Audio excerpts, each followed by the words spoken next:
Om.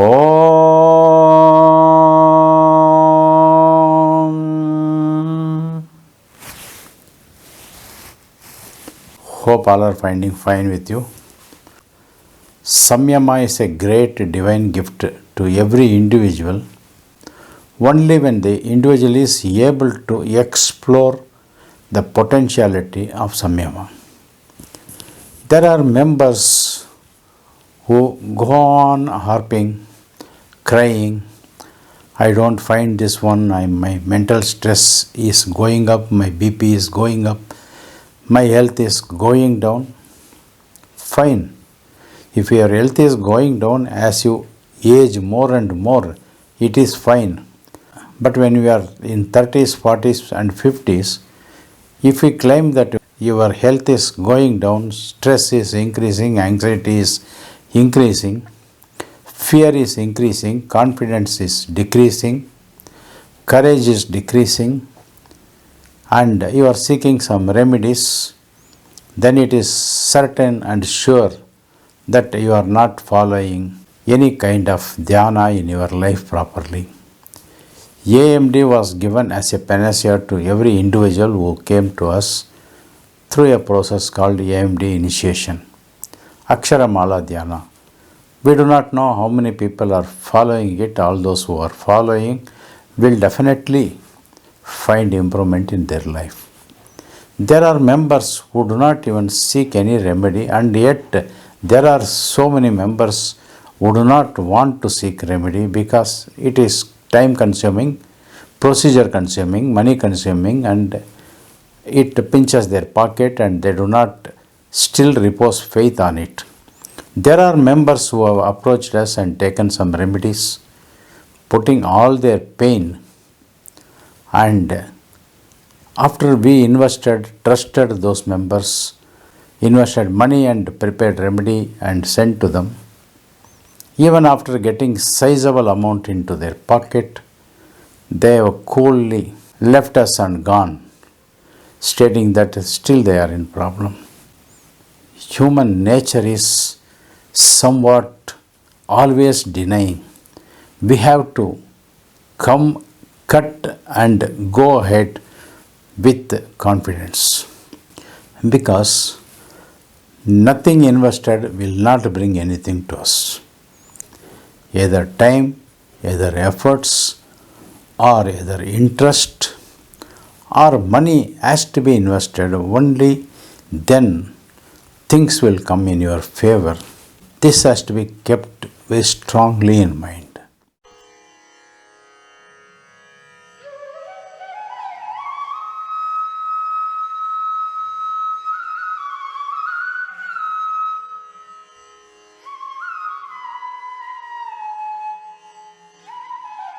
Samyama is a divine gift, as we discussed earlier. Dharana, Dhyana and Samadhi all put together leading to Samyama.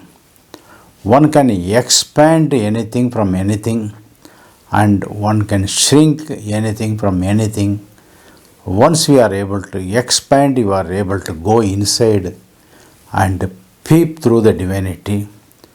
Once you are able to shrink it and keep it with you as a potential tablet, then you are keeping the divinity itself in your heart. There is a difference between expansion and shrinking. That is what I have explained to you.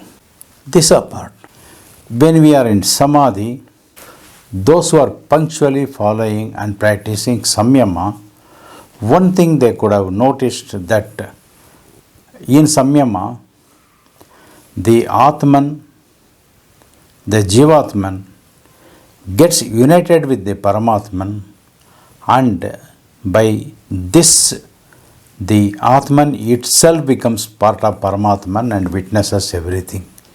This is the reason that when we are in Dhyana, Dharana and Samadhi, or Dharana, Dhyana, and enter into Samadhi leading to Samyama, most of the time we are able to see some miraculous divinities, something which we never have come across in our life, or some other members have not at all witnessed such events.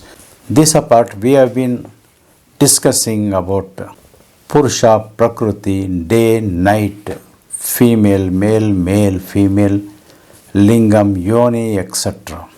Ardhanarishwara. Shiva is half Shiva, and the rest of the half Shiva has been given to Shakti, and Shakti forms part of Shiva 50-50. This is nice for a basic understanding. But we have to ask a very basic question. When you are able to see Shiva or look at a Shivalingam, and we say that Shivalingam is the whole of the universe, Shivalingam is the whole of the cosmos, then where does Shakti goes? If Shakti is everything, then where does Shiva goes? How can you call Shiva as positive and Shakti as negative? If Shiva is full, then where is the Shakti, the next half? If next half is Shakti, do you mean to say that Shiva is half and Shakti is half? In fact, we think that we are full. We think that we have learned everything and we are full. No, it is not so. If I am man, where is the woman? If I am woman, where is the man? If Yoni is full, where is the Lingam? If Lingam is off, does it mean to say that Yoni is also off? How can a off Yoni or off Lingam, when they are apart, can become one by joining and become off by disjoining? These are all the basic questions we should seek clarification from ourselves through Samyama. When we come to a stage where it darkens, we call it as night. Then where is the day gone? If we come back to the day, where is the night gone? If sun arises, where is the moon? When sun sets and moon arises, where is sun? If in 24 hours sun is giving us light for half day, then moon also is giving light for us half day. Then what had happened to the other half day? Where were the sun and moon when they are not visible to us? We can claim that they are on the other side. We are talking about the other side. If sun can give only half day light and moon can lit with the help of sun another half day, then how I can claim myself as full? I am looking off from front. Where is my other half? I am not able to see my other half. If Brahma, Vishnu and Shiva are different entities, if Brahma is not worshipped, is the creator and everything included in that, then does it mean to say that Shiva is included in that and Vishnu also is included? If you are able to see Brahma, Vishnu and Shiva together, does it mean to say they are 33% of each because they are called Trinity? If Vishnu is there, does it mean to say that Vishnu is only 33%, 66% is missing? Or when we see Shiva, does it mean to say Shiva is only 33% and 66% is missing? Vice versa, for a Brahma also, do we claim so? Navashakti, Navadurga, there are different forms of goddess. For example, we have already discussed this subject. If Shailaputri is in front of us and we are worshipping, what had happened to other 8 Durgas or other 8 Shaktis? If Shailaputri is embodiment of everything, then where does rest Ashtadurgas reside? Do they dwell in different world? Is there a different world for them? Brahmacharini, Chandagatna, Kushamanda, Skandamata, Katyayani, Kalaratri, Mahagauri and Siddhadatri. Where are they? If each day one is worshipped, do you mean to say that we are not worshipping the other 8 Devis on that day? If Navadurgas are divided into 9 parts out of the whole, they would constitute approximately 11%. Does it mean to say that the Shailaputri is only 11%? Where is other 89% has gone? When you see a Purusha, where is the Prakruti? The Prakruti is absent when Purusha is visible. When Purusha is invisible, the Prakruti is visible. We call it as Ida and Pingala. At a time, one Nadi. Does it mean to say when Ida is invoked, the Pingala is not there? When it is full of light, bright light, it becomes white. Where does the darkness go? When darkness comes, where does the light hide? How it hides? That is, light is 50% and dark is 50%. Can we make a statement in that way? When you see from earth, the moon is visible only 50 to 55%. Where is the other 45% of the moon? Even though it gives 100% light to the earth. When you encounter a god, where is the goddess? When you encounter a goddess, where is the god? God is 50% and goddess is 50%. Where they are? Are they working on a agreed theory of sharing 50-50%?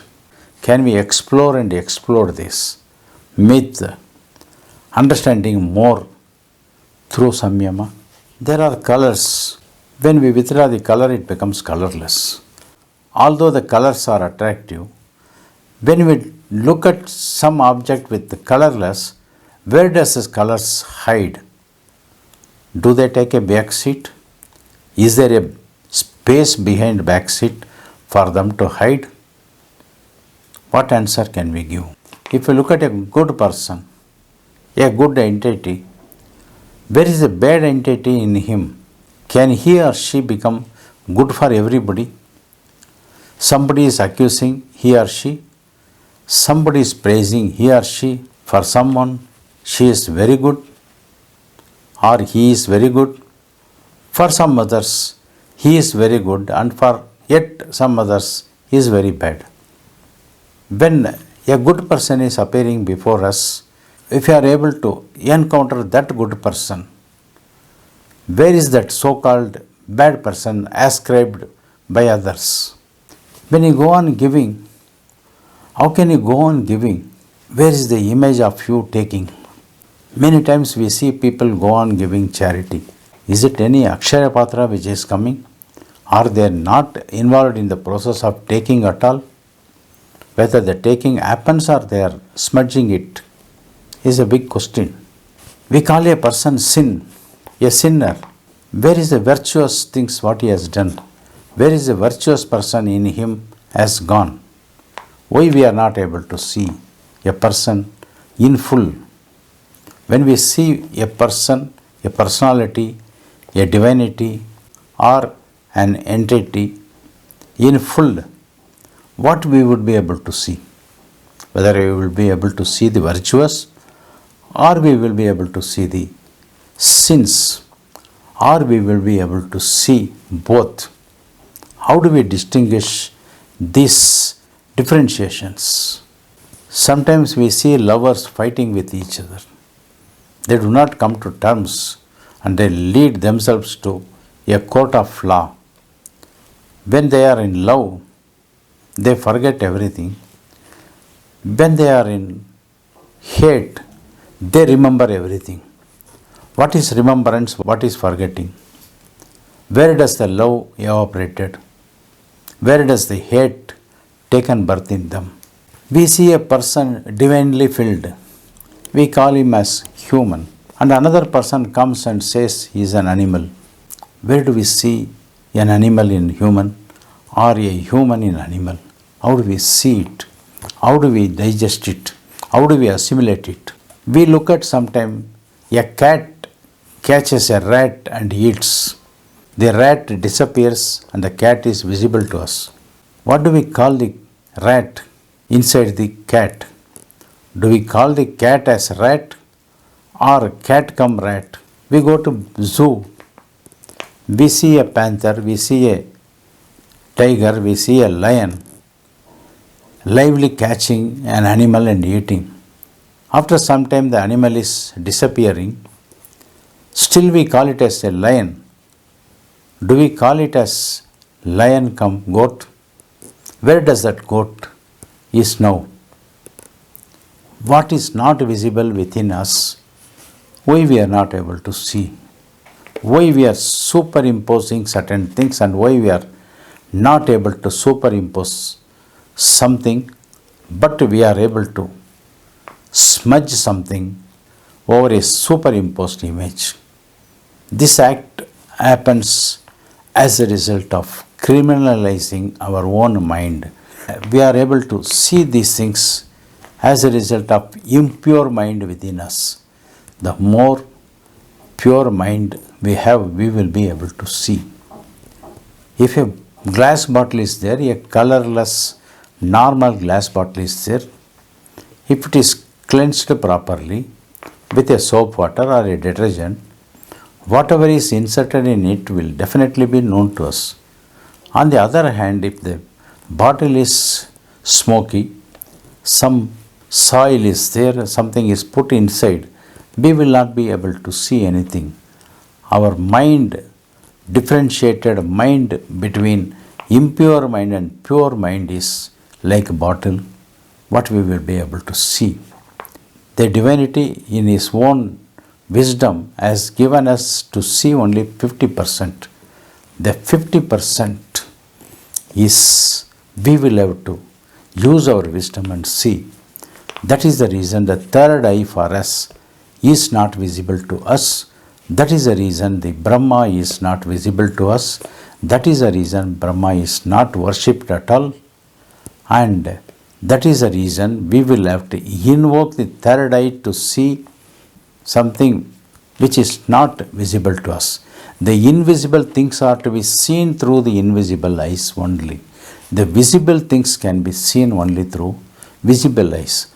With the two physical eyes, we will be able to see 50%, but through one invisible eyes, we will be able to see much more than what is visible to us through the visible eyes, which are in pairs. Let us think over these things. Let us contemplate. Let us concentrate. Let us meditate. Let us go into deep dhyana. Let us understand. If we are able to understand and we are able to give some explanation for this, then we can take it forward in the next video. What are the secrets behind these things? What are the secrets behind invisibility? What those secrets unfold for us in order for us to get awakened, in order for us to get more knowledge, in order for us to get more knowing about the divinity and about our surroundings and about ourselves. We will see in the next video more and more on this very particular subject. For time being, let us involve ourselves in today's Samyama on these lines and on this understanding. Om Sadguru Babaji Namaha. Om Sadguru Babaji Namaha. Om Sadguru Babaji Namaha.